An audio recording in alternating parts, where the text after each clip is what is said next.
నమస్తే అండి. అందరికీ నూతన సంవత్సర శుభాకాంక్షలండి. 2026లో వచ్చే మొదటి శుక్రవారం ఈరోజండి. అమ్మవారిని ఎర్రని మందారాలతో పూజ చేసుకొని, ఆ చల్లని తల్లి కరుణా కృపా కటాక్షములు మనందరి మీద ఉండాలని మనస్ఫూర్తిగా కోరుకున్నానండి. అలాగే మన భద్రత విషయంలో, మన కుటుంబ భద్రత విషయంలో మనం కొన్ని విషయాల్లో డబ్బుని, సమయాన్ని తప్పనిసరిగా వెచ్చించాలండి. వెనుకంజ వేయకూడదు. అవి ఏంటంటే ముఖ్యంగా టూ వీలర్ మీద ప్రయాణం చేసేవాళ్ళు తప్పకుండా నాణ్యమైన హెల్మెట్ని ధరించండి.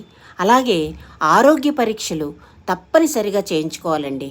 సమస్యలు ఉన్నవారైతే 3 నెలలకు ఒకసారి, ఎటువంటి సమస్యలు లేకపోయినా 6 నెలలకు ఒకసారి ఆరోగ్య పరీక్షలు తప్పకుండా చేయించుకోవాలండి.